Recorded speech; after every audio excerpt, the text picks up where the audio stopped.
Israeli politics have taken a turn with Prime Minister Benjamin Netanyahu's announcement of a joint slate consisting of the Likud party he chairs and the Israel Beytenu party that Foreign Minister Avigdor Liberman heads.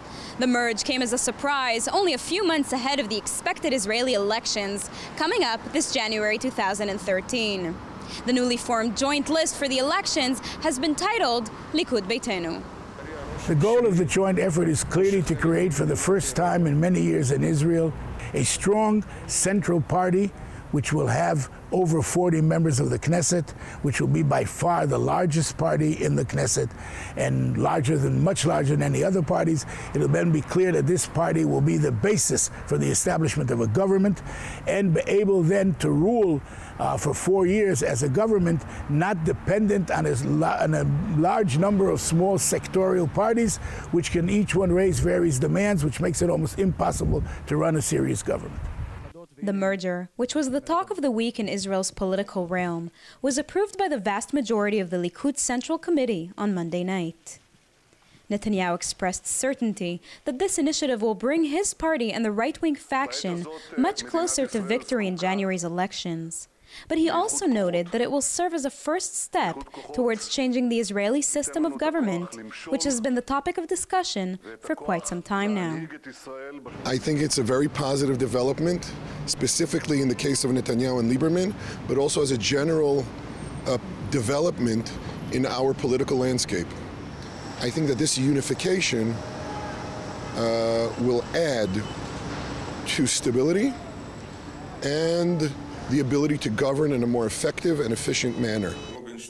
Netanyahu and Liberman's work and collaboration dates back to the 1990s, when Liberman served as the Director General of the Prime Minister's office during Netanyahu's first term as Prime Minister.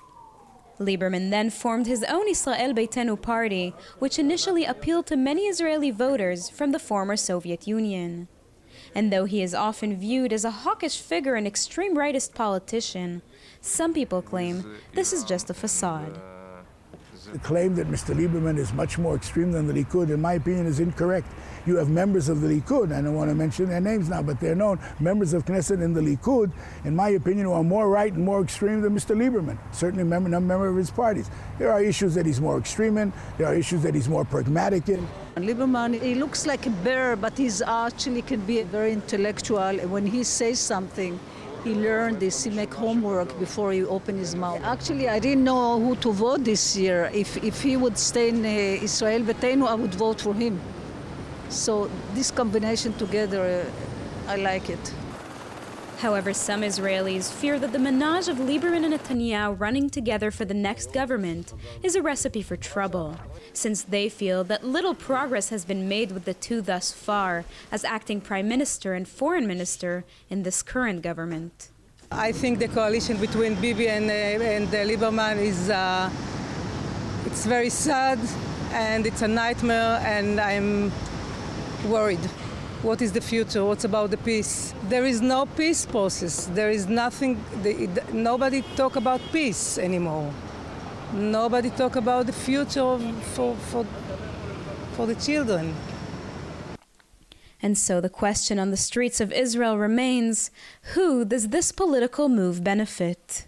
Mr. Netanyahu and Mr. Liberman say it serves the interests of the country. It serves the interests of Israel. It serves the interests of the nation, because we are suffering from what we call a lack of governability. We don't have an ability to have a strong government. We want a strong government. We want a strong prime minister, that not every day someone can threaten him, I'm going to leave your coalition and make a government with someone else. If he has 45, 50 mandates, he won't be able to do it.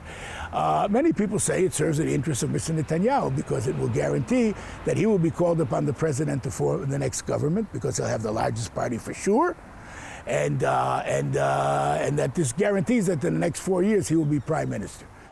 Moreover, Netanyahu dismissed the rumors of Liberman potentially serving as his successor in the future, saying he intends on leading Israel for many more years. For JN1, I'm Sivan Raviv, Israel.